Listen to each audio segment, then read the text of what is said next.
Hello, everyone. This is Robin Warder, and welcome to another multi-podcast collaboration episode, which has been dropped into our feed as an extra special surprise. You've seen me participate in a number of these episodes before on such occasions as Halloween, Valentine's Day, and Mother's Day, but this time around, we put together an episode for release on March the 8th, which happens to be International Women's Day.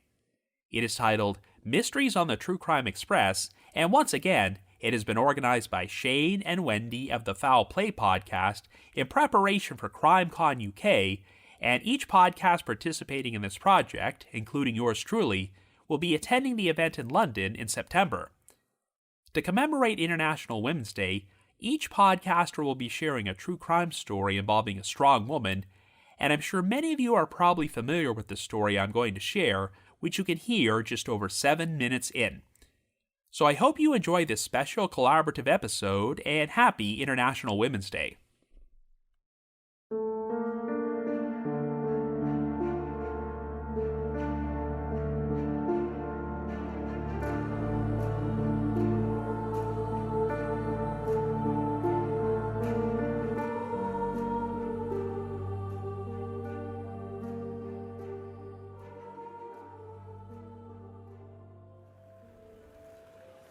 Welcome, friend, to a very special International Women's Day episode.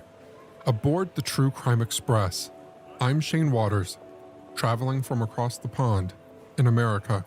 And I'm Wendy, accompanying Shane on this unique journey through England. Today we're en route to Crimecon UK in London, on a train steeped in history and mystery. And we're not alone. Along with us are podcasters from 9 remarkable true crime shows, all of which you'll find listed in the episode show notes. Each one will share a tale that intertwines the gripping world of true crime with the significance of Women's Day. So let's embark on this narrative adventure. Welcome to our story.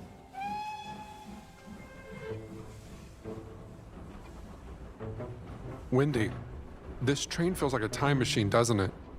The wooden panels, the plush seats, and the rhythmic sway. It's beautiful, isn't it? I love these old steam trains. Oh, is it the food trolley? It is, and pushing it is LaDonna and Amy from Deep Dark Secrets. Snacks and a story. Let's hear it.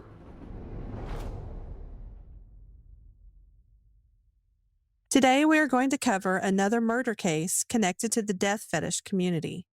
Amy and I are advocating against online communities called death fetish. These communities, well, they glorify the murder of young women. It's just horrible, and we hope that our advocacy will help put a stop to this industry while also helping to honor the victims. Today, we're going to discuss the murder of a 17-year-old girl named Georgia Williams.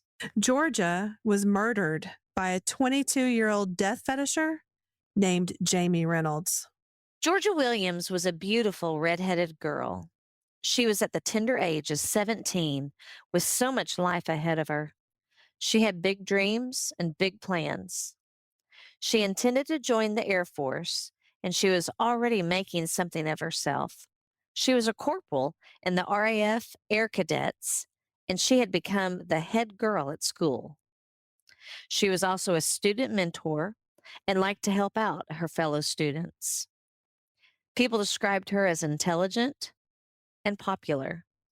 She loved the outdoors, and she loved spending time with her family, who were loving and supportive of her. She had the whole world ahead of her. Georgia also had a lot of friends, and one of those friends was a man named Jamie Reynolds. He was just a few years older than her and lived in her neighborhood. Jamie and Georgia had been friends for a while. They spent time together, and they actually texted frequently, so they were pretty good friends. Jamie had even admitted that he had romantic feelings for Georgia, but she had turned him down politely numerous times. One of her texts to him read, "I just don't see you in that way. Just stop. I don't want to ruin our friendship.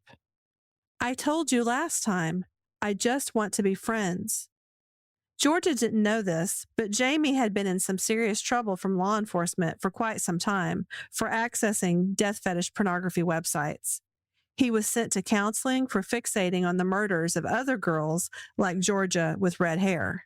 Sweet, innocent 17-year-old Georgia had no idea what she had gotten into with Jamie Reynolds. And she didn't know this. Jamie was writing a death fetish story about her coming over to his house and with her hair up in a ponytail, wearing red lipstick. In Jamie's story, he described how he would tie Georgia up and blindfold her. He described in very pornographic terms what he would do to her body while tied up. Then he described himself taking Georgia upstairs, having her stand on a box, and slipping a noose around her neck. He wrote about how he would tighten the noose around her neck and demand that she dance for him. He described how he would sexually assault her and admitted in writing that he liked his girls dead. And what happens next is absolutely horrific. He lured Georgia to his home under the guise of a modeling shoot. He told her he needed a model for a simulated hanging photo shoot. He used the word artistic, and he also described it as a, quote, fake hanging, unquote. And he reassured her it would be totally safe. Georgia trusted Jamie and agreed to be his model. And just like in his fantasy, he talked her into wearing red lipstick with her hair in a ponytail. And it only gets worse from here. Jamie coaches Georgia to do the photo shoot. He convinces her to put her head in the noose, and then he slowly and sadistically murders her. After her death, he abuses her in every way possible before dismembering her and disposing of her body. After 5 years of viewing content on the death fetish pornography forums that glorifies the murder of young women, he finally acted on his desires. Viewing and creating death fetish content isn't always harmless. In our work, we have seen way too many cases that end up like this, where an innocent victim, like Georgia Williams, is murdered at the hands of a death fetish predator. When Jamie Reynolds was sentenced, the judge in this case agreed that the death fetish pornography he was viewing had been an integral part of how and why Georgia's murder occurred. We invite you to help us stand up for women by taking a stand against death fetish. Their stories always stir the soul. Just like International Women's Day, which started as a fight for women's rights and has become a global day of celebration and remembrance.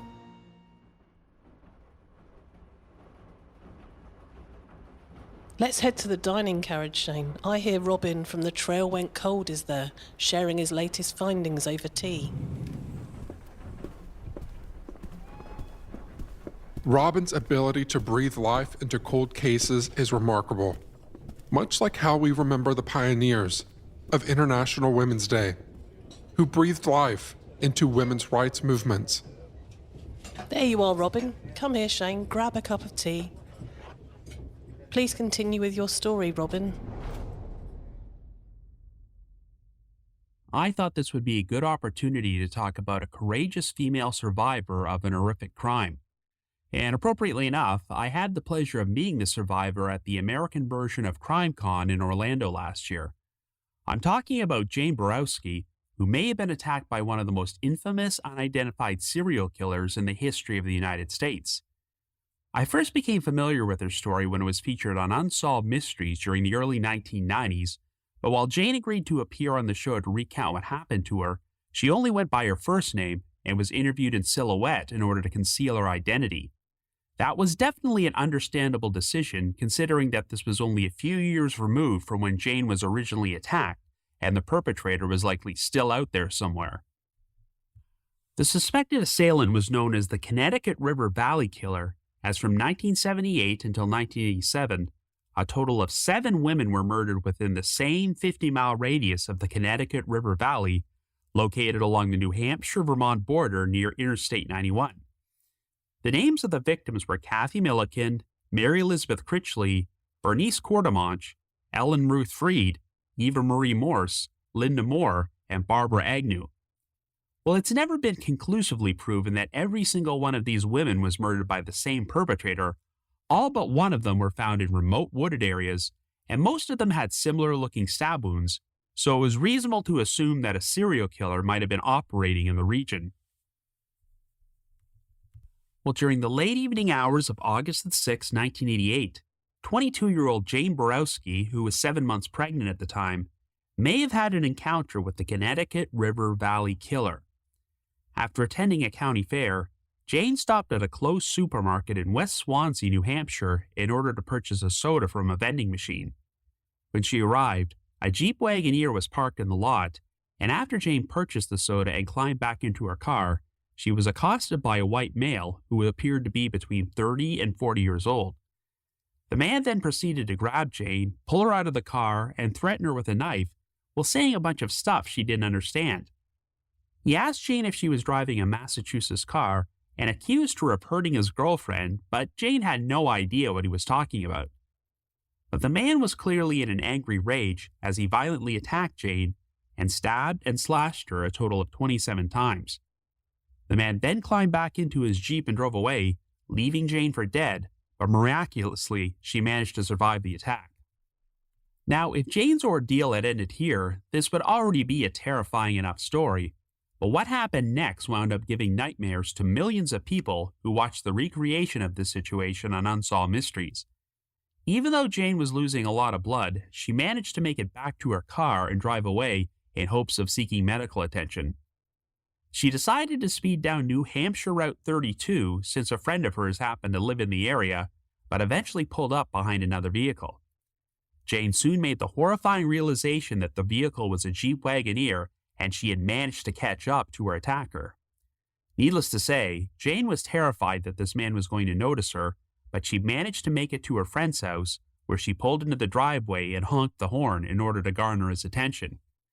When Jane crawled out of her car, her friend came outside to help her, but they noticed that the Jeep Wagoneer had turned around and was now slowly passing by the driveway. Even though the driver appeared to be staring at Jane from the front seat, he ultimately decided to drive off, and this turned out to be the last time Jane ever saw him. Paramedics were summoned to the scene, and Jane was rushed to the hospital, where doctors determined that she had a severed jugular vein, 2 collapsed lungs, a lacerated kidney, and severed tendons in her knees and thumb.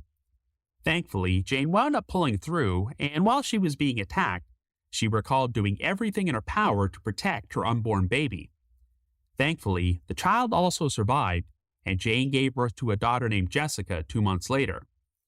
However, the attack did cause some medical complications for Jessica, as she wound up suffering from mild cerebral palsy. Since the series of murders in the Connecticut River Valley seemed to come to a stop, it's been theorized that if Jane's attacker was the killer, leaving a surviving witness behind may have prompted them to bring a halt to their activities. As the years went on, Jane Borowski eventually became comfortable enough to go public with her identity, as she has since done a number of interviews on TV shows and true crime podcasts. She used to believe that a specific suspect, who later died in an unrelated murder-suicide, was the man who was responsible for attacking her, but there was never enough evidence to conclusively implicate him, and Jane has since changed her mind and no longer thinks he was the perpetrator. I mean, for all we know, Jane's attack may be completely unrelated to the other Connecticut River Valley murders, and she just happened to cross paths with a completely different criminal. Regardless, all of these crimes are still officially unsolved, but even though this traumatic ordeal caused Jane to suffer from depression and PTSD, she is still spreading awareness about her story over 35 years later. Like I mentioned earlier, I had the privilege of meeting Jane at Crimecon in Orlando last year, and also attended a panel session where she recounted her experience. Perhaps the best moment of the whole affair was when Jane brought her daughter Jessica and granddaughter Cheyenne out onto the stage. According to Jane, the fact that Cheyenne even existed was proof that the monster who attacked her and her unborn daughter had not won. Next, we have Casey from the Cult Vault. I think she's in the observation carriage enjoying the view. Casey's insights give us a window into the complexities of human behavior, much like how International Women's Day gives us a window into the diverse experiences of women worldwide. Look at this beautiful view, Shane. Let's take it all in while we listen to Casey's story.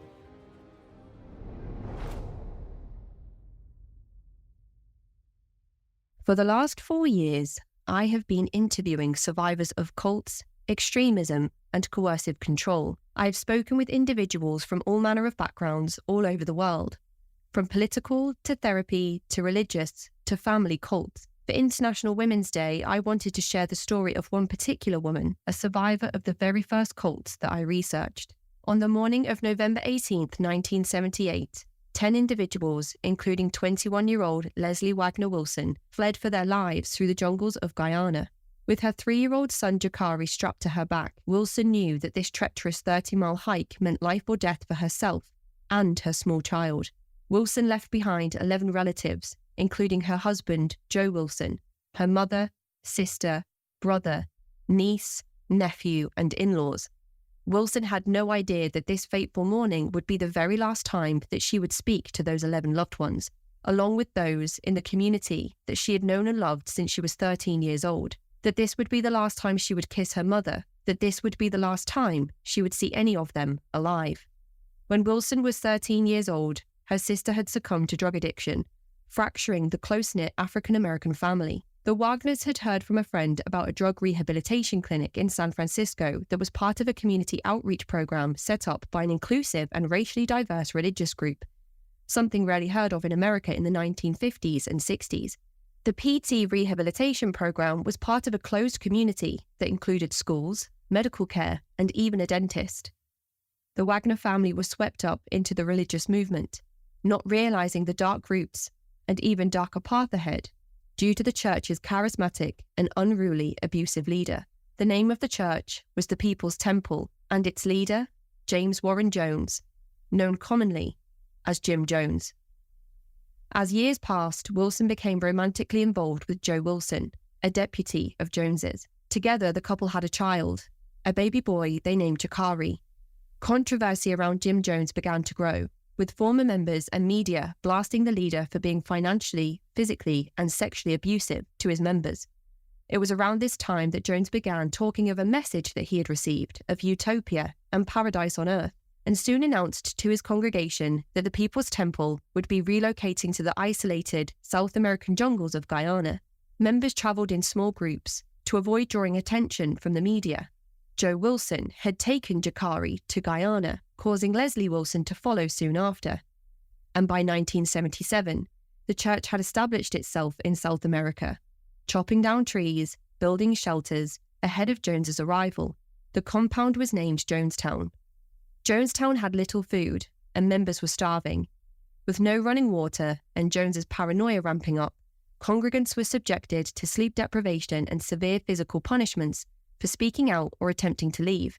Jones embarked on drug-fueled sermons that would last the entire night, beatings dished out to anyone who would fall asleep. Passports and money were all revoked from every member of the congregation. Wilson lived through 10-hour manual labour workdays, 6 days a week, in the harsh weather of South America, watching her husband drift further into Jones's madness and her son deteriorate alongside herself. Jones began implementing suicide drills, known as White Nights, where Jones would demand members drink a deadly concoction to prove their unwavering loyalty to him. Cult expert Jan Jelalich would call this bounded choice: drink the potion and die, or refuse and be subjected to hideous and humiliating physical torture. There really was no choice. Not once Jones had isolated individuals from family, friends, and a way out. Leslie watched her son turn 3, feeling she too had no way out. Jim Jones was soon notified that on November 17, 1978, Congressman Leo Ryan would travel with a team to investigate Jonestown. Leslie Wilson began noticing that something in the air had changed. When word got out that Congressman Leo Ryan would investigate Jonestown, Jones began instructing members on how to behave. Members should prepare what little food they had to make it look as if they lived with banquets. Jones's paranoia was mounting, and as he talked about how the government were finally here to take all they had built, just as he said they would, and in the panic of preparation for the congressman's arrival, Leslie Wilson, began to make a plan.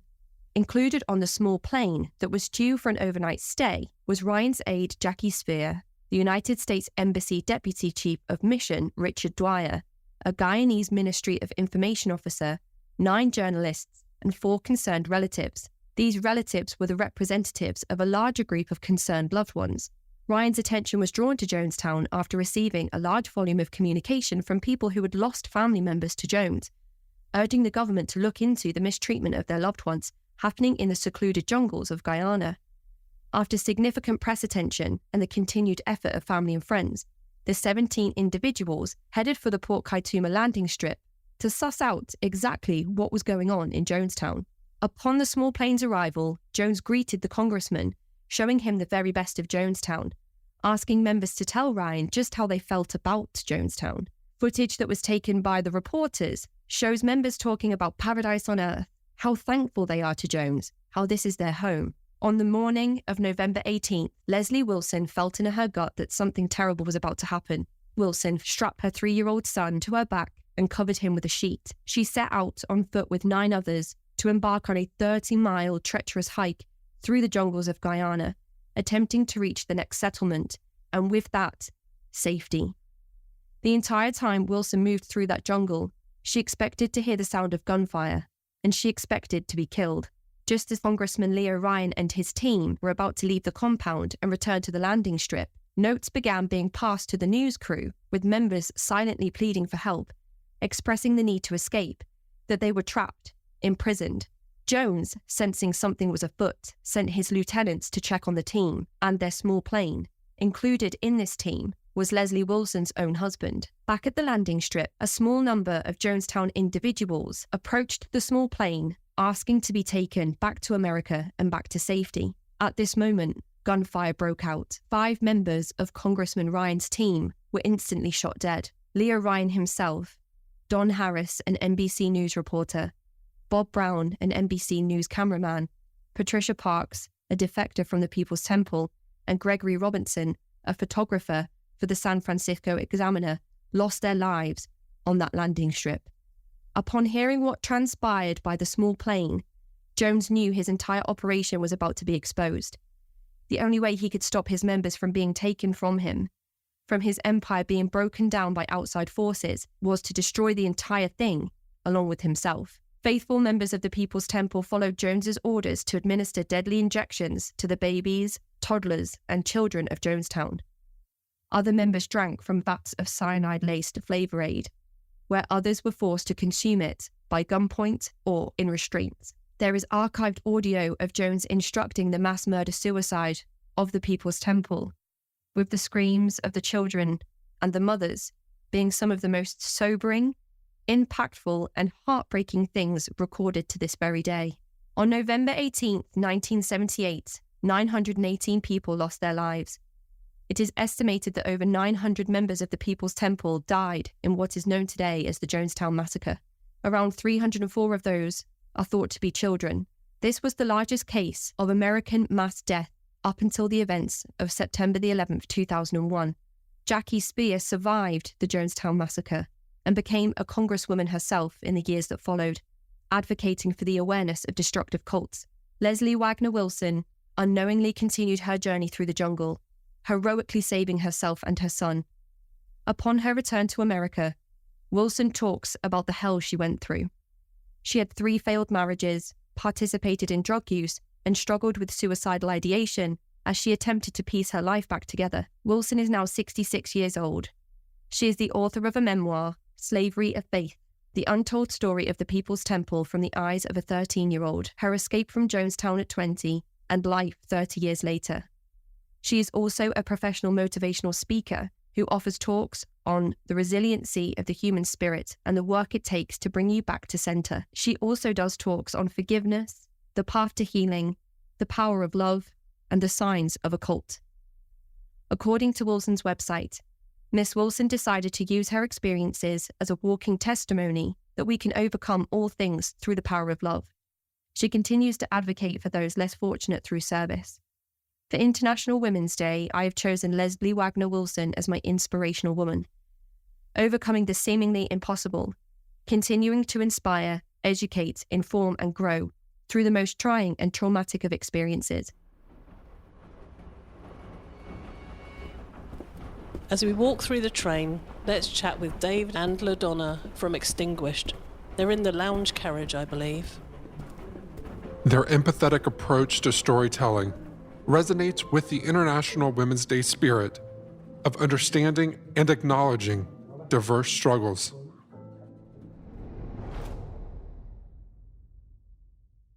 On April 8, 2016, a parks worker in San Francisco discovered a dead woman's body curled into the fetal position. Her name was Nicole Fitz. Her young daughter, 2.5-year-old Ariana Fitz, was nowhere to be found.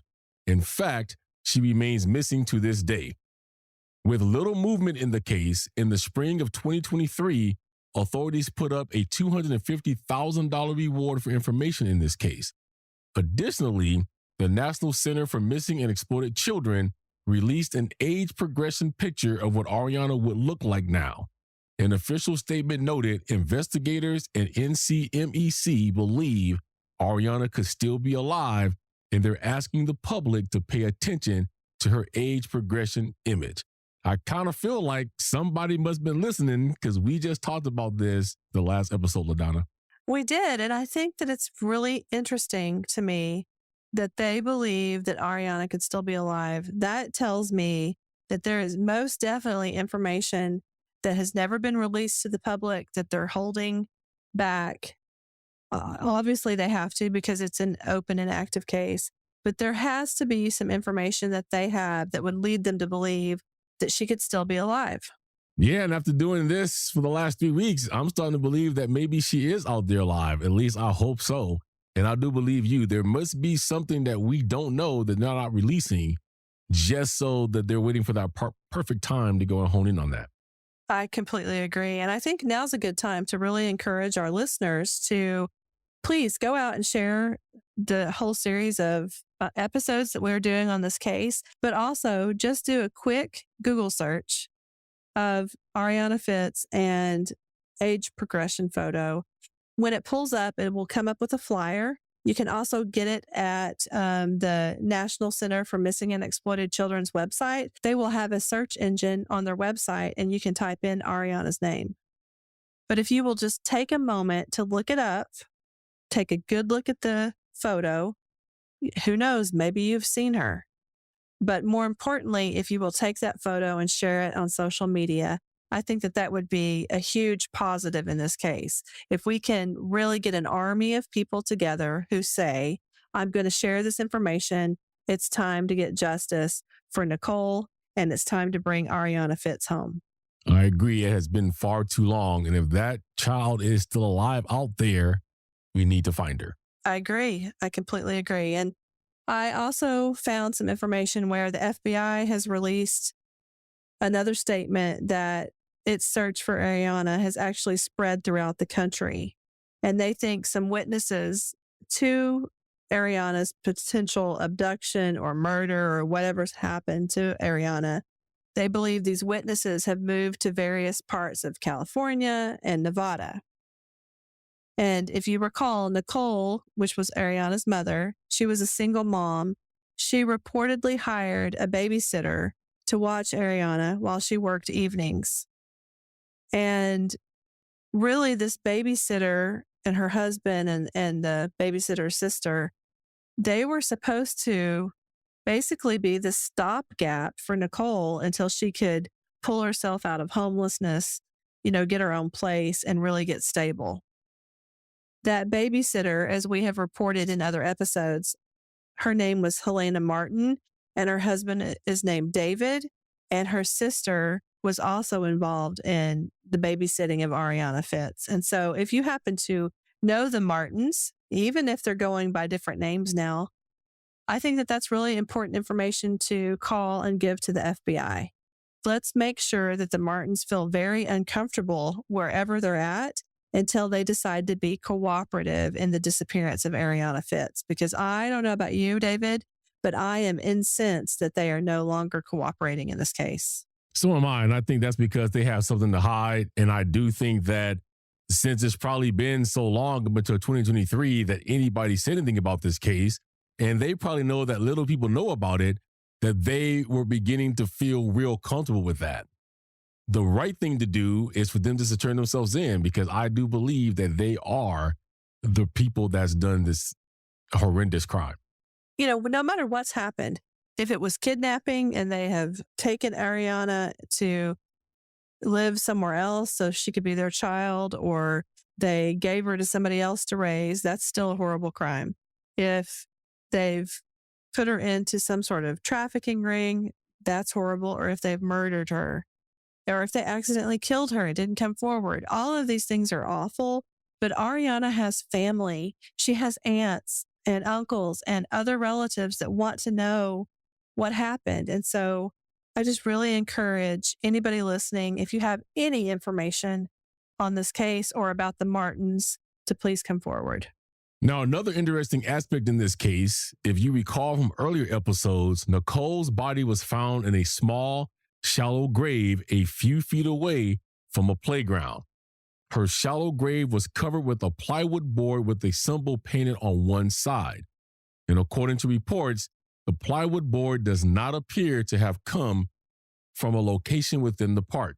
Police believe that the board that covered Nicole's body could be a clue. And according to authorities, it is their belief that the persons responsible for placing Nicole in the hole brought that board with them. Police are also trying to identify the markings on the plywood in the hopes of locating where it came from. So what do you think about this aspect of the case? What could that piece of plywood be of importance to it? I think this is an incredibly strange piece of information in this case. One, I'm shocked to think that police believe that the killer brought the plywood with them, because then that's changes the landscape of this crime.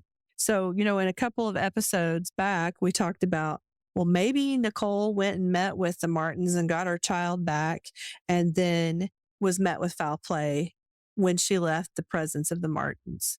But the way the police are making it sound is that whoever killed Nicole brought the board with them, and a random killer is not going to be carrying around a piece of plywood. That doesn't make any sense to me. I mean, I guess they could have it in the back of a truck, but I think it's unlikely. I think it's really odd that a killer would have this plywood with them. So I'm very confused by this aspect of the case, and that police said that. So I'm very curious to why they think that. I'm also wondering if the plywood somehow ties back to the Martins' house or to another suspect. We know that police have gathered about 30,000 pieces of evidence in this case. Maybe there's some weird connection there, because I think, again, that's a really big statement for police to say, hey, we think that the person responsible for placing Nicole in the hole brought that board with them. Don't you think that's a huge, huge thing for them to say? I think that's a huge leap. So there's something that they know that we don't know. Yeah, I totally agree. I mean, my mind kind of went to maybe they brought the board because they didn't want a household looking for something to cover her up with.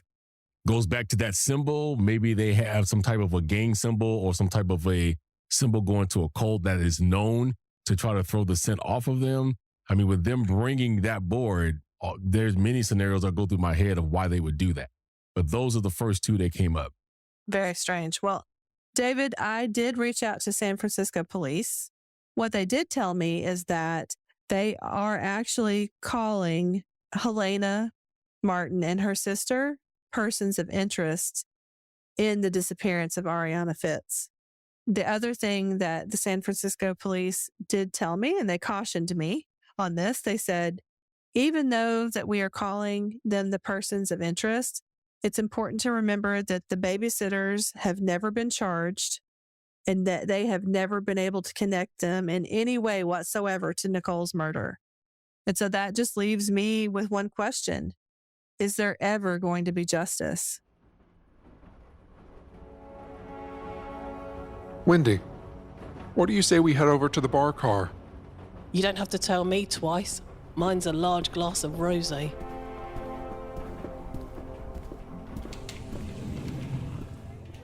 Look, there's Esther from Once Upon a Crime. She's got quite the crowd around her. Esther's factual storytelling reminds me of the importance of truth, just like the true stories of women who fought for their rights.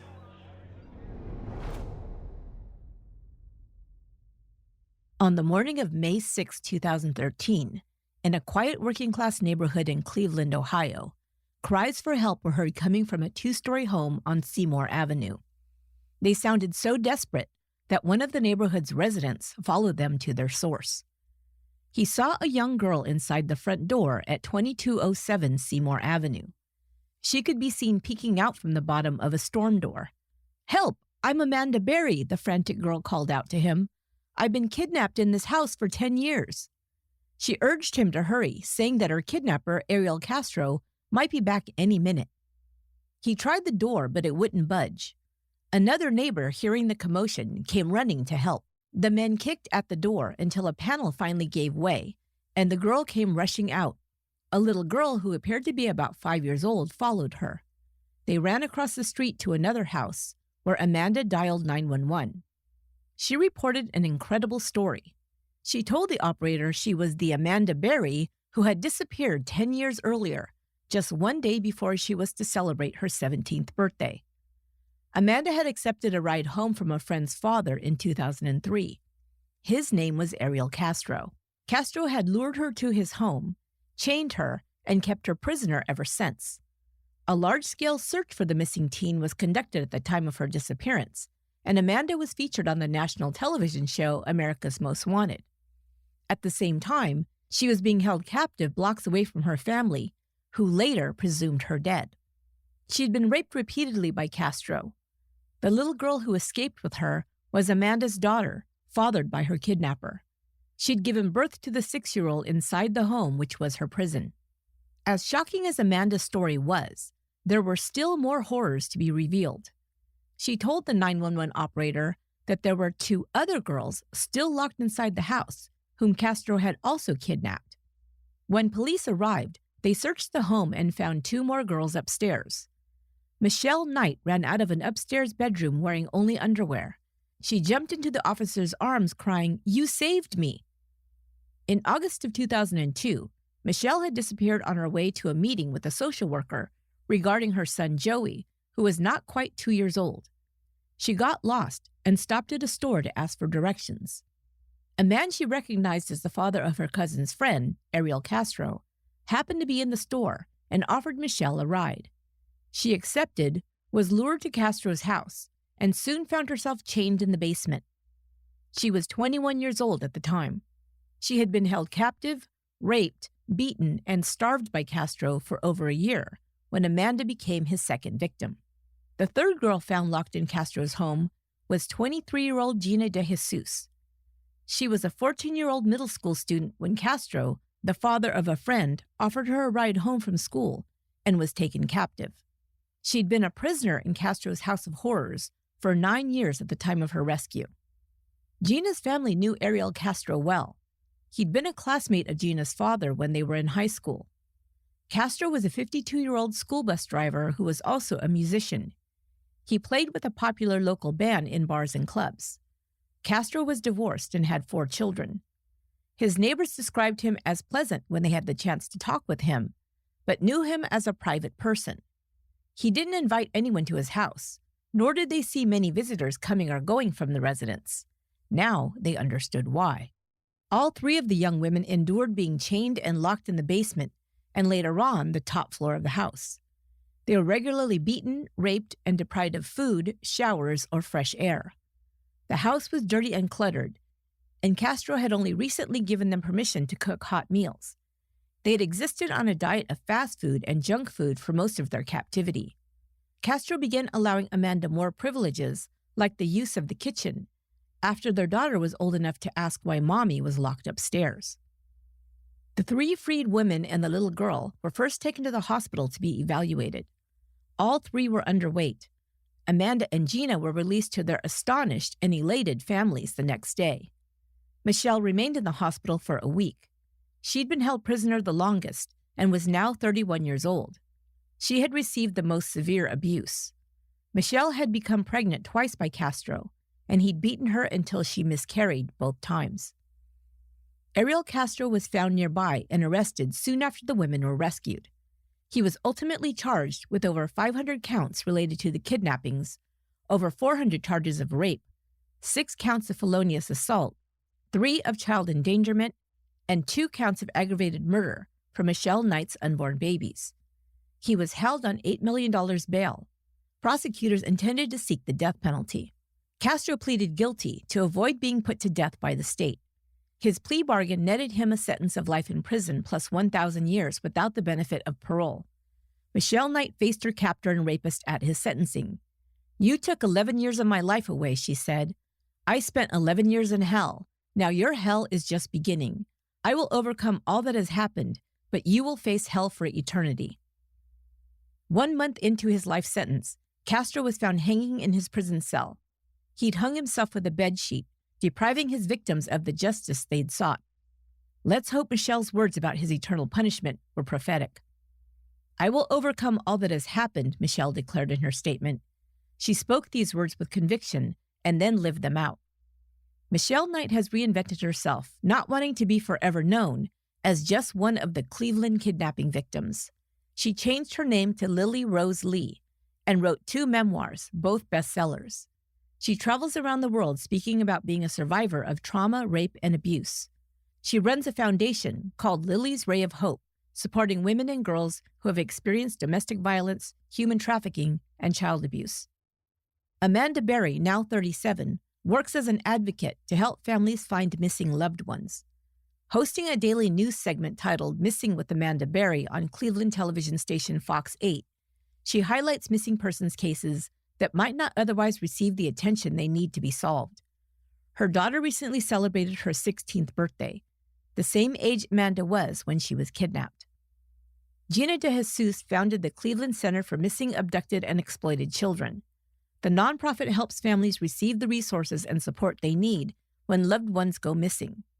As of 2023, the organization has helped more than 50 families. As part of her role with the nonprofit, Gina travels the country to help train law enforcement officers on how to engage with families of missing people. She chose to headquarter the organization on Seymour Avenue in Cleveland, just down the block from the house that was her prison for nearly a decade. She did so to prove to herself and the community that she is no longer a victim and refuses to live in fear of the past.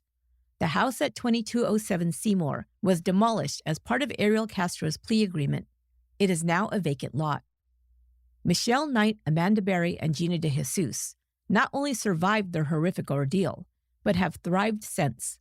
They've created lives for themselves and used their experience to provide healing for others who have been victimized and to give hope to their families. Their strength and courage testify to the power of these women and others like them who have faced challenges that most might consider impossible.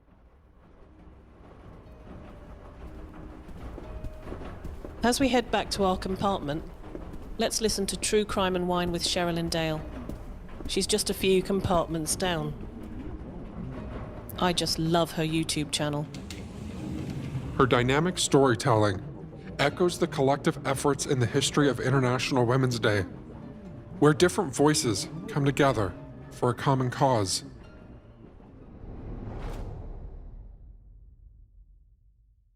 This case is one that will leave you speechless, enraged, inspired, and emotional beyond measure. It's one where the details come from the victim herself, someone with incomprehensible strength. Her name is Alison Botha. Alison was born on September 22nd, 1967 in Port Elizabeth, South Africa. She went to the Collegiate High School for Girls in Port Elizabeth, and after graduating, she lived it up and traveled for 4 years before going back home to settle into her life. Alison is described as a kind and fiercely loyal friend. She sent you cards and flowers on your birthday. When you went to her house, there were fluffy towels and aromatherapy bath products waiting for your cozy stay. She was also the friend that wanted you to be the best that you could be. She worked at a travel agency for a number of years and was really good at her job. And at 27, she was just living her best life, fully relatable to so many of us in our 20s or when we were in our 20s. December 17th, 1994, she spent the day at the beach with her friend and her friend's son. 2 other friends later joined them that evening, and Allison describes it as one of those unplanned nights that just kind of turned out to be really fun and full of laughs. The group ended up going to Allison's apartment for some board games and pizza, and at the end of the night, she told her girlfriend she would give her a ride back home. At 1 a.m. on December 18th, she drove her yellow Renault 5 that she called Reginald back to her house from dropping her friend off. And as she was turning into the area on Deary Street, listening to tunes, seeing the road lit by the moon, she was just reflecting on the great company that she had that day. She distinctly remembers just the calmness of that night. When she pulls into her parking lot, she sees the prime parking spot that she had when she left had been taken. So she circled the lot and sees one about 10 meters from her door. It's under a tree, so it's not well lit, but she's got to take what she can get. She pulls in, turns the car off, and like I'm sure so many of us can relate to, she reaches over her seat to grab some clothes on the passenger side. And as she leans over, she feels this warm air from the outside on her driver's side. And unable to even allow reaction time, she sees the face of a scraggly blonde guy holding a knife, leaning in her car in front of her face. She can't even scream. She just freezes, and he says, "Move over or I'll kill you." She does what she's told, and he climbs in. As he's driving out of her parking lot, which to her is looking at her comfort, she's so close to her home. And he tells her he only wants to use her car for an hour and he won't hurt her. He proceeds to ask her name. She says it's Susan, and he tells her his name is Clinton. They drive around through a rougher area of town for several minutes. As they're driving, they're passing people leaving clubs and parties, but for some unexplained reason, Allison felt like if she jumped out, she could be running into the arms of someone who knew this guy and wouldn't help her, and she'd be worse off for trying to escape. After scanning the crowd, the man driving sees another guy and goes, "There he is." He waves the other man over, and this person jumps in the back. Clinton introduces them. He says, "This is my friend Tians." As they're driving away from the crowd, she's looking around at the cars driving by her who have no idea what's going on. Most of them not even looking her way for her to even give a chance of some sort of signal for help. And then she starts seeing less and less vehicles as they drive out to an isolated area from the road where no one could see them. The car stops and Allison says, "So now what?" The driver says, "I thought you knew what we wanted. We want to have intercourse with you." I'm going to use it as a more proper term. She says, "No, I didn't know that." And he asks her if she was going to put up a fight, and she scans the area, knowing that her odds of escaping are extremely low and that she's defeated. At this point, both men assault Allison. And during this time, Tians, the man that was picked up, calls out to the driver and uses the name Franz. And Allison actually, so brave, calls him out and says, "Oh, so you're not Clinton." And she's right. It turns out Clinton was actually Franz Dutoit and Tians was Tians Kruger. These were 2 men who were both on bail for rape charges. Franz was the son of a police officer. He was problematic from an early age. When he was only 13, he set his school on fire and said it was because of his influence of listening to heavy metal music. This incident caused his whole family to uproot because his dad, being a police officer, didn't really look good that his son was torching, his school. His parents had sent him to the army after this to try to straighten him out. And after the army, he did meet and marry a young woman. They had a daughter and separated in 1990. And at this point, he moved to Port Elizabeth and got a job as a truck driver, but got fired pretty quickly because he was stealing money from the company. He met Tians, who was quite younger than him, and Tians looked at Franz as somebody that he could look up to and confide in. He had been living with family at the time, but said that he just felt like an outcast and felt unwelcome. Tians didn't have much guidance, so latching on to someone trying to teach him and give him attention was a recipe for disaster in the wrong hands, which was most definitely the case here. It's believed that Tians had undiagnosed PPD, making him more susceptible to other people's influence. It was February that year that he had abducted and raped a 20-year-old woman at gunpoint. He was released on bail on that occasion, and on December 4th, Franz and Tiens both struck again. This time they accosted and raped a 21-year-old pregnant woman. In this incident, they were arrested and appeared in the magistrate's court the next morning, and before the case had been assigned to a specific investigating officer, and before anybody could make a connection to the previous rape, the prosecutor didn't know about the other cases, so they were let out on bail again and free to kidnap and do the same to Allison. Now, if you think what she had gone through at this point was bad enough, unfortunately, her nightmare was only just beginning. The two men ask Allison if she would go to the police if they took her back, and she says no because she would never want her parents to know what happened. They said that they didn't believe her, and a better idea was to kill her. They ordered her to undress, and suddenly Franz starts to choke her. Allison goes unconscious. She says she doesn't know how long it was, but when she regains consciousness, she sees movement above her and realizes it's one of them cutting her throat. She says, "You think you could feel something," but she felt nothing. She thought that it was actually a dream. She just laid there and pretended to be dead, knowing that it was her only chance of possibly surviving. The attack stops and she hears them walking away saying no one would survive that, and hears her car start up and drives away. She felt like these were her last moments and wanted to do something to catch her killers. So she spelled out their names in the sand around her, and she said she felt herself leaving her body, and it was really peaceful.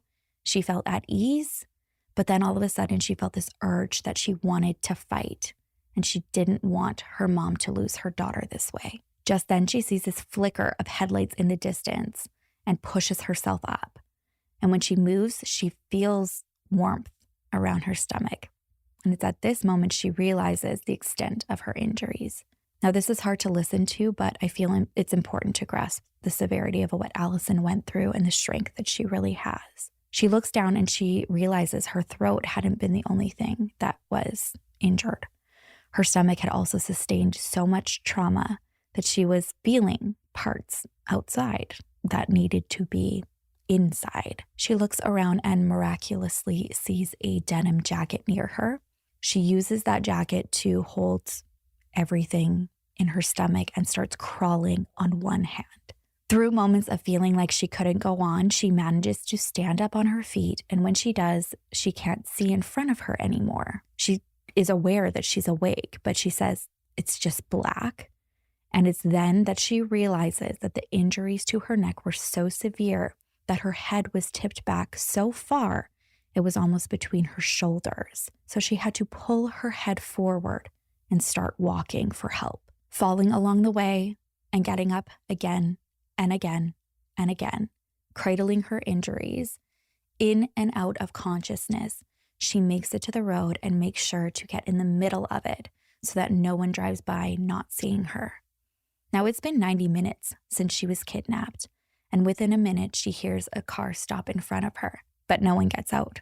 She waves to signal that she needs help, and she says just nothing. And she felt like it was hours, and then hears the car drive away. And while so many people might be angry, Allison said that she understood maybe why the driver didn't want to. Maybe they thought that they were getting set up and that they were scared for their life. And as she's forgiving this car for driving away, another car comes, and this car is exactly who needed to be there to help Allison. She sees a man come in her vision, and he's telling her it's going to be okay. It turns out he has just completed a year of vet school, and he's quite aware of anatomy. He describes just going into medical mode, trying to put certain parts of Allison back together until help arrived.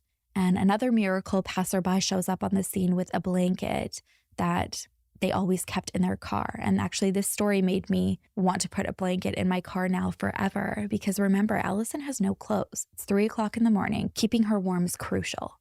To continue keeping her awake, this man says, "I'm going to ask you questions, and you squeeze my hand once for yes and twice for no." And in doing this, he found out not just one, but two men were responsible. He asked what car, and she traced the letter R. He guessed Renault and she squeezed for yes. He asked the color, she traces Y. He says yellow, she squeezes yes. The ambulance finally arrives. Again, this is another 90 minutes into Allison's ordeal. Her road hero promised not to leave her, and when they got to the hospital, he let the doctors take over and promised her he would be there when she woke up. The surgeon who operated on her had absolutely no explanation for how she had even gotten to the point of being on the operating table with the injury just to her neck alone, not to mention the time it took for the ambulance to come, for her getting to the hospital and in the operating room. It's 5 a.m. now at this point, and she had been found at 2:45 in the morning. Miraculously, Allison pulled through. When the police arrived to take her statement, she was beyond ready to tell them everything. I mean, Warrior doesn't even begin to touch on this woman's strength. They asked if she thinks she could identify her attackers, and she says without a doubt. They brought a book of mugshots for her to flip through, and at the bottom of one of the pages, she sees Fran's photo.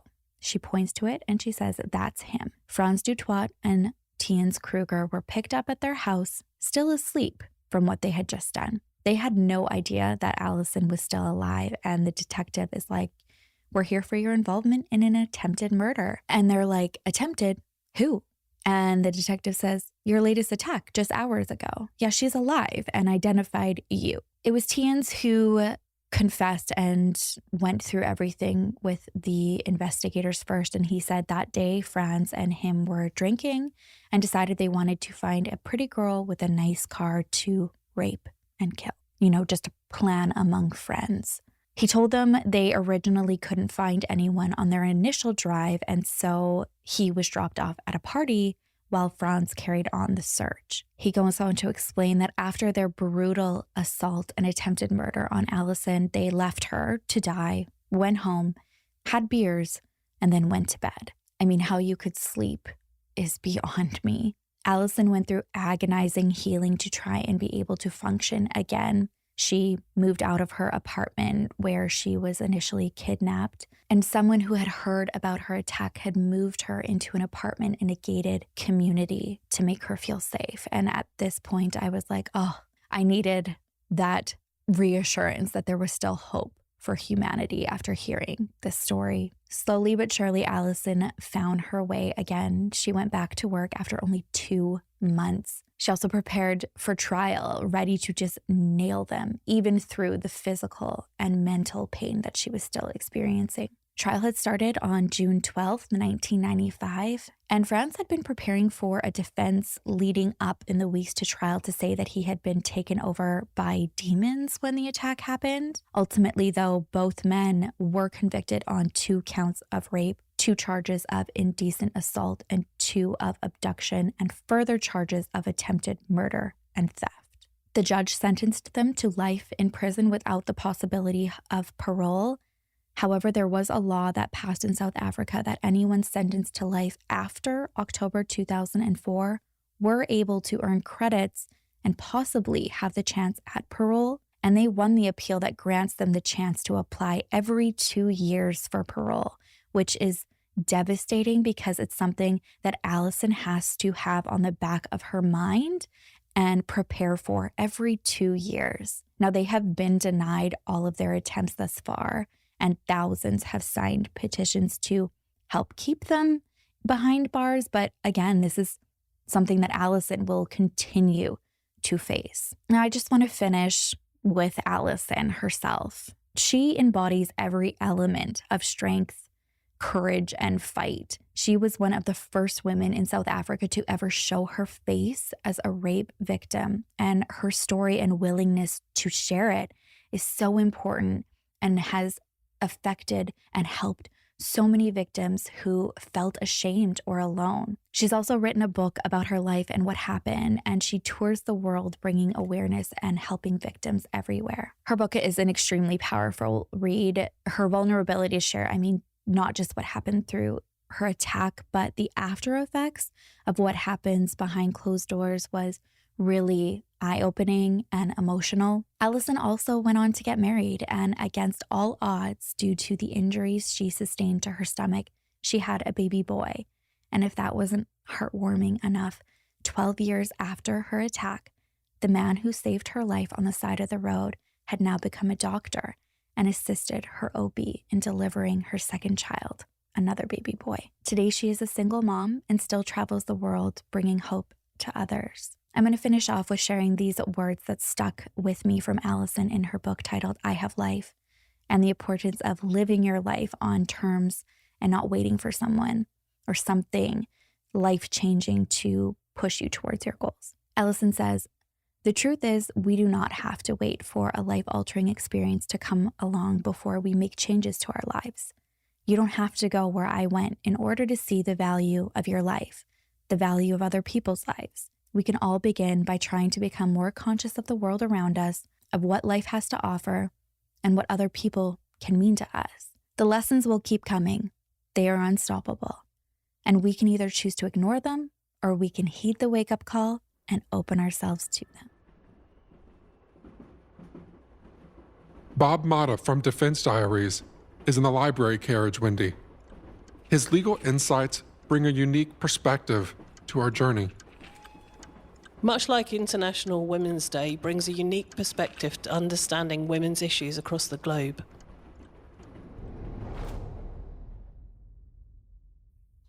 Imagine, if you can, arranging your beloved child's funeral, which is absolutely a parent's worst nightmare. But Mari McCourt has spent more than 36 years fighting to do just that. It all started on a wild, stormy night on February 9th of 1988. As gale-force winds battered the Northwest, an anxious Mari, then 45, stood at the window, anxiously waiting for her daughter, Helen, at that point a mere 22 years old, to arrive home from work. Now, she was a dream daughter in so many ways, such as if she ever missed the train or the bus, she would always call her mom from a payphone so as to not have her worry. But as the hours passed and her favorite lamb chop dinner dried up in the oven, there was no phone call and no Helen. Call it a mother's instinct, but Mari knew something bad had happened. So she rang her work, her colleagues, bus companies, train lines, and even hospitals, terrified that Helen had been hit by flying masonry. After retracing Helen's entire journey home and finding no sign of her, Mari went to the police and tearfully reported her daughter missing. The police, well, they took her seriously, and by the next morning, Helen's face was all over the news bulletins. 2 days later, the local pub landlord, Ian Sims, was arrested.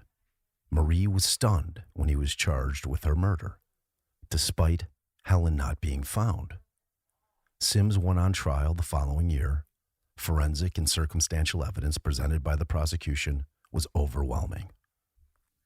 Traces of Helen's blood had been found in the private quarters of his pub, just 100 yards from the family home in Bellinge near Wigan.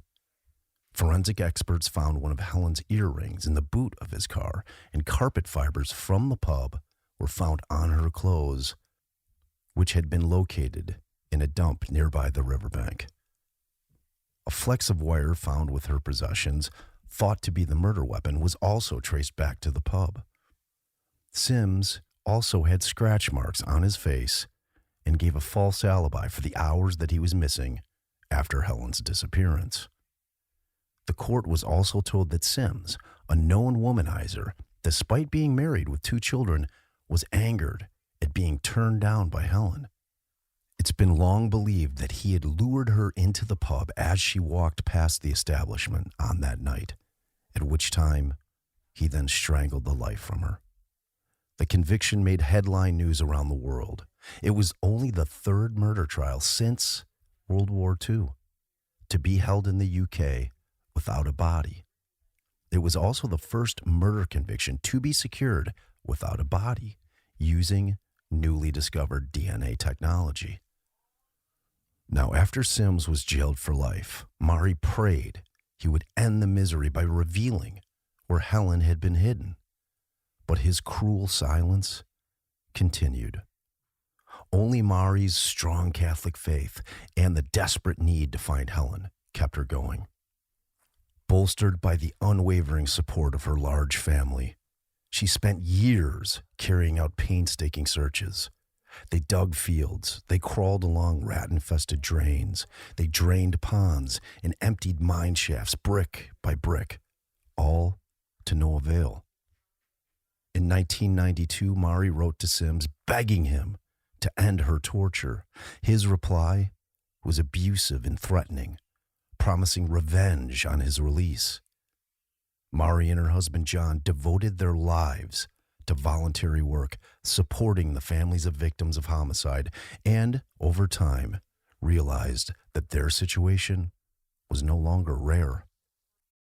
Now, the advances in forensic science meant that more killers were going to be convicted without bodies. What it also meant is that those very same killers were going to go to even more desperate lengths to cover up their deadly crimes, exacerbating the pain of their victims' families.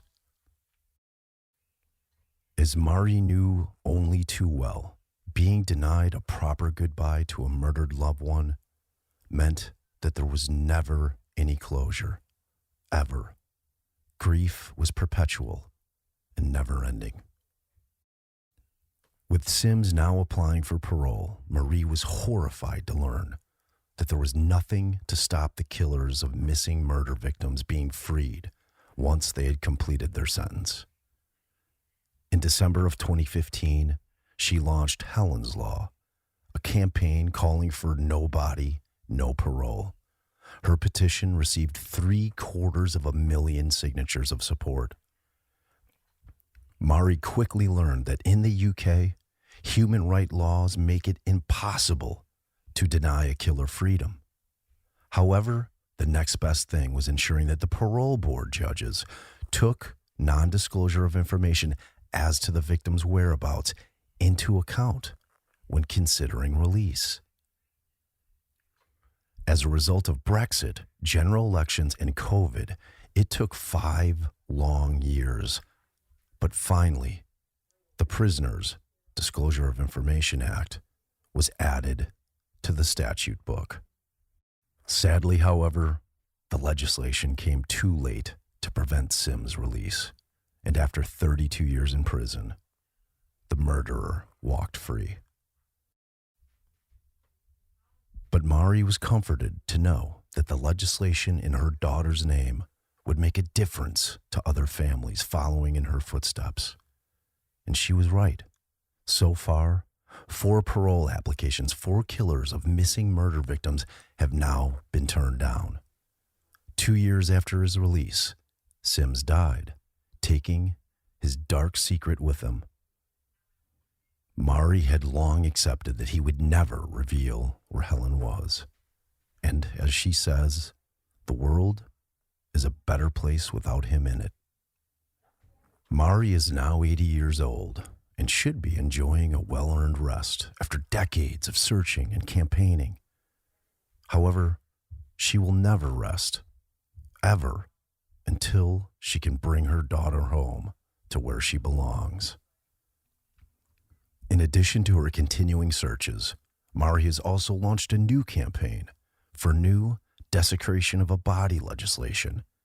To take a life is appalling enough, but to hide or to desecrate a body in a bid to get away with murder is abhorrent and causes untold pain to families of victims. Mari firmly believes that tough penalties may well make killers think again before committing these acts, and she hopes that it will prevent other families from experiencing the torture that she has lived for so many years. In November of this year, Mari was presented with an MBE by King Charles at Buckingham Palace for her campaign work.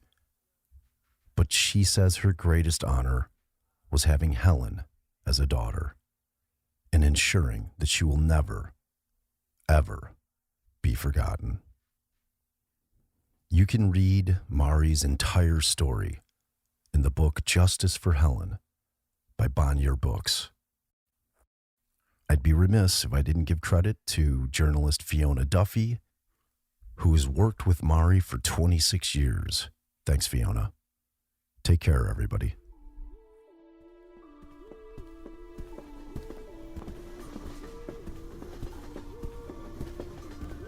Let's go look for Lucy. From Dip In and Out with Lucy. She's near the rear of the train, taking in the scenic countryside. Lucy's approach to storytelling, finding the extraordinary in the ordinary, mirrors the essence of International Women's Day, highlighting the extraordinary in every woman.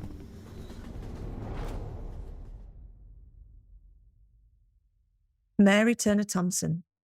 International Women's Day is about empowering women, and Mary Turner Thompson is someone whose story captured me from the moment I heard her speak at Crimecon in Glasgow last year. Mary's story starts in April 2006. She's married to Will, who is a CIA agent. She has 3 children, and life is going pretty well. Okay, well, there are a few blips. Will has been set up by the CIA as he tried to leave the service, and that morning, Mary was anxiously waiting for a phone call from Will's female lawyer to let her know the outcome. So when the phone rang and a female voice asked, "Are you Mary Turner Thompson?" she waited with bated breath to find out if her husband was coming home or if he had gone to jail. Nothing could have prepared Mary for what she heard next. "Are you also Mrs. Jordan?" the caller asked Mary. Mary, confused, said yes. And then came the words that would change Mary's life forever. The words that made her feel like she had been punched in the stomach. The words that made her head spin, her body crumple, and her mind race. "I am the other Mrs. Jordan." This was followed by, "Have you been told I'm an agent?" "Yes," Mary replied. The voice on the other end of the line said, "I was told you were an agent." After a long phone call with the other Mrs. Jordan, who Mary refers to as Michelle, Mary was reeling. She agreed to meet up with Michelle, put the phone down, and then didn't know what to do next. Her head was spinning. She couldn't take in what had just happened, but she knew that Michelle had been telling the truth. So, despite Michelle telling her not to tell anyone what was happening, Mary picked up the phone, called a close friend, and asked for help. Her friend dropped everything and raced over to Mary's, where she told her everything. And as Mary spoke, she could see all the lies that Will had told her over the years falling into place. She was married to a lying, cheating psychopath. She was married to a bigamist. Mary was a single mom and hadn't long been back in the dating game, but Will sounded fun and relaxed. And Mary immediately felt comfortable. He described himself as 6'1" tall, mixed race with curly hair, brown eyes, and an athletic build. He was interested in literature, music, and art, and he loved to dance. He was looking for a long-term relationship, not just a quick fling, and was upfront about the fact that due to a complication with mumps as a child, he was unable to father children. He sounded perfect to Mary, and Mary was hooked. They would email each other multiple times a day, chatting and flirting. You know how it is when you're in a new relationship. Mary was falling for Will. It was time to take the next step and speak on the phone. Mary gave Will a number, and he promised a call within half an hour. Mary waited in anticipation, and she waited, and she waited, but no call came. She emailed Will, no answer. She emailed again, no answer. Mary was worried. What had happened to Will? Had he had an accident? What if he was dead? Maybe he'd changed his mind. But why? She barely slept. Her mind wasn't on work. What had gone wrong? 2 days passed, and then Will got in touch and said he'd had to go on a business trip. Mary was furious, and she told Will that was it. But he wouldn't take no for an answer. And as Mary's anger subsided, she gave him the benefit of the doubt. And the rest, as they say, is history. As Mary spoke to her friend after the phone call from the other Mrs. Jordan in April 2006, she realised that there were red flags right from the start. From that very first failed call, well, actually right from the point that he'd said he couldn't father children, and the lies, the coercive control, the gaslighting just kept coming. Here are just a few of the awful events that Mary was subjected to over the years she knew Will. He missed multiple dinners with friends and family, often just not turning up or cancelling at the last minute, saying he had to work. Mary would receive a message through MOD Relay, a system that CIA apparently used to contact family of agents to keep them up to date, to say he was alive and well and would be in touch when he could. And no, he didn't really work for the CIA. In June 2001, while Mary was pregnant with their first child, which was obviously a bit of a shock as he said he was infertile, They planned their wedding for a few weeks later, booked a venue, Mary bought a dress, the invitations went out, and Will vanished. 2 weeks later, she got a message from MOD Relay to say that he was alive and well, and that was it. The wedding was cancelled. Will was away from July 2001 to May 2002, saying he was working in Israel and the West Bank with the Israeli intelligence to keep ahead of suicide bombers. He didn't send any money home during that time, so Mary was on her own. She gave birth in February 2002, with Will acknowledging how excited he was to be a father by email a few days later. The couple finally married on the 26th of October 2002. It was a modest but beautiful day. All was good. Will was leaving the service. He'd been offered some consultancy work and they were now married. And it was then that the control that Will had on Mary increased. Now he started asking for money. It started with a loan of £7,500 a few weeks after they got married. Will needed to help his parents pay a hospital bill, and Mary needed to clear the overdraft she built up when Will was away. Mary hired a car in her name, which Will said he needed for a few days, but actually turned into months, only returning it when Mary threatened to call the police. Will was working all the time but wasn't getting paid. Mary didn't understand why, but Will always had an explanation, usually that he was going to get a huge payout in the end. In order to pay the bills, Mary ate into her overdraft until the bank put a stop on it when it reached $7,000. With a promise of money from the sale of a house Will owned in the US, Mary and Will decided to move to a bigger flat and put down a deposit. But when it came to transfer the money for the purchase, Will disappeared. In the end, Mary had no choice but to pull out. It cost her £17,000. Finally, in November of 2003, a year after they married, Will set up a company as an IT contractor and soon had a contract that would bring in $6,000 to $10,000 a month. Off the back of this, they bought a new car on hire purchase in Mary's name, of course. Will's work was good, but his behaviour was erratic and he lost the contract. The money kept pouring out of the business. His promised lump sum payment didn't arrive. It was all getting too much. Mary wanted it to stop.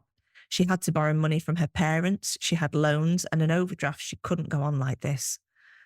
So she did the only thing she could. She put her beloved flat on the market and in August 2004 sold it to clear all of their debt, leaving some savings to live on. But within a few months, it was all gone. Will had spent it all. There was nothing left. Will and Mary's life carried on for the next 18 months. They had their second child. There were more lies and there was more debt. Which takes us to that phone call from Michelle on the 5th of April 2006, where Mary uncovered even more lies about her husband. Michelle had told Mary that she'd been married to Will, who she called Bill, for 14 years. Michelle had 5 children with Will, plus he had fathered 2 children with Michelle's nanny. In fact, Michelle, her nanny, and Mary all had 4-year-olds. So they had all been pregnant around the same time to the same man. Michelle was not the only person to come forward with the story about Will. Mary has written 2 books about her experience, The Bigamist and The Psychopath. Both are an absolutely fascinating read.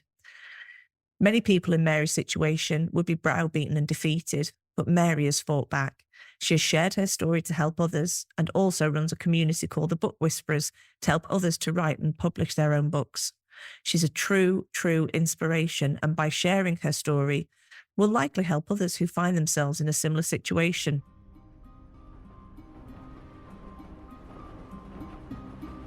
And now, back to our compartment. It's our turn, Wendy, for Foul Play Crime Series. Let's share our story, Shane. A tale that resonates with the spirit of International Women's Day, a fight for justice and equality.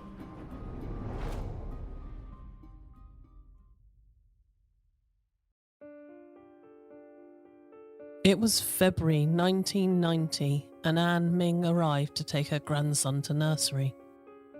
She had been helping her grandson's father, Andrew, since her daughter, Julie Hogg, had gone missing 3 months before after a night shift delivering pizzas.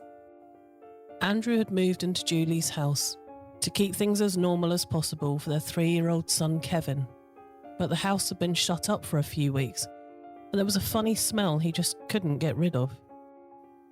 On that morning, it was particularly pungent and nothing he tried got rid of it. In fact, it was getting worse. In Anne's book, For the Love of Julie, she describes that morning. "Have you got rid of that smell?" I asked, as we went through into the kitchen. "No," he said, "it's getting worse." "Oh, get out of the way," I said. "I'll go and see for myself." I left Kevin chatting happily with his dad in the kitchen and marched upstairs to investigate. Wondering why men are always so useless at these sorts of practical things. Halfway up the stairs, the stench reached my nostrils. I'd been working for 20 years in an operating theatre by then, and deep inside, I knew what it was. But my brain wouldn't let me accept that it was possible. There must be some other explanation. A dirty sanitary towel, maybe, wedged in a corner somewhere and rotting away. Whatever it was, please God, it wasn't Julie. It was as if I was outside my own body, seeing myself going up those stairs and into the bathroom, as if I was watching a CCTV screen. I'm told it's called a psychic numbing, a condition caused by intense shock. There couldn't be anything that bad in the house, I was telling myself, because the police hadn't found anything. 5 forensic officers had been there for 5 days and had found nothing. Anne reached the bathroom and started trying to find the source of the smell. It seemed to be coming from the bath panel. Anne's book described what happened next. I knelt down and pulled at the panel so that I could peer behind it. Even though it was wrapped in a blanket, I know what I was seeing was a body. The stench billowed out, filling my lungs and making me retch. I let go of the panel, allowing it to spring back into place, and scrambled to get back onto my feet out of the room, stumbling down the stairs, screaming hysterically for Andrew, the smell filling my lungs and my head, unable to control myself, not even enough to protect Kevin. "She's under the bath," I screamed, as I half ran and half fell into the kitchen. "She's under the bath." But a mother finding her daughter's decomposed body behind a bath panel in a house that had been thoroughly investigated by the police and forensic team was not the end of the horrors that Anne was to endure over the next 16 years. Let's go back to the 15th of November, 1989. Anne arrived at Julie's house to pick up Kevin. Since Julie's separation from Andrew, Anne had been helping out with her grandson when Julie was working late, delivering pizzas. There was nothing unusual about that day, other than Julie was due in court the next morning to apply for a legal separation from Andrew. Julie asked Anne to call her at 7:30 in the morning to make sure she didn't oversleep. But when Anne called at 7:30 a.m., there was no reply. Anne drove around to Julie's house. The curtains were closed. She'd obviously overslept. Anne knocked on the front door and shouted through the letterbox. There was no sounds from within the house. Anne drove to the phone box down the road and called again and again and again. Julie wasn't a deep sleeper, but there was no answer. Anne drove back to the house and asked neighbors if they had seen Julie. She went back to the phone box and called the house again. Nothing. She called a few of Julie's friends, but no one had heard from her. Anne was starting to panic. Her gut was telling her something was wrong. She called her son Gary for help. He came around and managed to get into the house, but Julie wasn't there. Nothing looked out of place. It didn't look like Julie made it home. Anne called the police, but they weren't interested. As far as they were concerned, Julie was just another young woman who would have gone out, had too much to drink, and ended up going back to a friend's, or hooked up with someone she had met that night. And when the police did eventually take Julie's disappearance seriously, they found nothing. On the 14th of February 1990, not even 2 weeks after Anne discovered Julie's body under the bath, the police arrested one of Julie and Andrew's friends, Billy Dunlop. Billy was part of a gang known locally as the Crazy Gang, who would cause trouble wherever they went with their rowdy behaviour. It was 15 months later that Billy appeared in court, charged with Julie's murder. He pleaded not guilty, and the jury failed to reach a verdict. His case was reheard in October 1991, but the jury didn't feel like there was enough evidence to convict him without reasonable doubt, and Billy walked free. Anne was devastated. She was 100% sure that Billy killed her daughter Julie, but what could she do?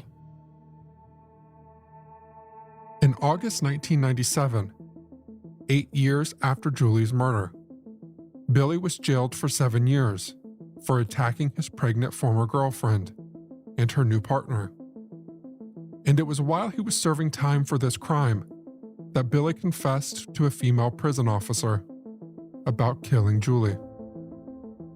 In April 2000, this landed him back in court, where he was convicted of perjury and was jailed for a further 6 years. Anne was over the moon. Surely, this meant that Billy could now be tried again for the murder of her daughter. But no. In England at this time, the double jeopardy laws meant that Billy could not be tried again for the same crime when he had already been acquitted. Anne was furious and in disbelief. How could this be the law? Billy had confessed. How could there be no repercussions? And this is when Anne knew what she had to do. She was determined that no other family member would find themselves in the position that she was in right now. Anne started a campaign to get the law changed. She went public with Julie's story. She contacted everybody: leading politicians, police officers, journalists, friends and family. She told everybody what had happened and the injustice of this 800-year-old law. And in May 2003, 14 years after Julie's murder, Anne not only got the law changed to allow a case to be reopened if new evidence came to light, but she got the law changed retrospectively. And this meant that with the confession being new evidence, Billy could be retried. In 2006, Billy was retried for the murder of Julie Hogg and convicted to life in prison. Our late Queen agreed that Anne Ming is an amazing lady and awarded her an MBE in 2007 for her incredible battle to get justice for Julie and her tireless campaigning to get the law changed.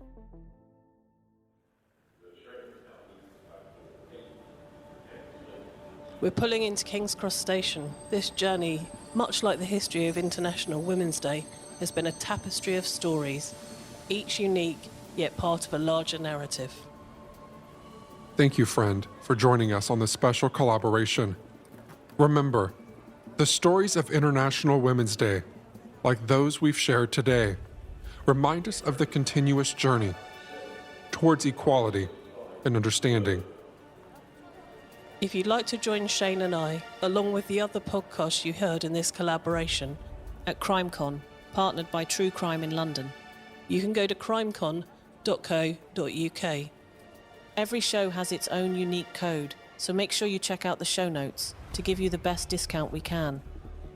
The event runs September the 21st and September the 22nd, 2024. See you there. All of the podcasters you heard from in this episode are listed in order in the show notes. And if you're a fan of this collaboration, There is a link to a few more that I've put together. Until next time, stay curious and stay vigilant.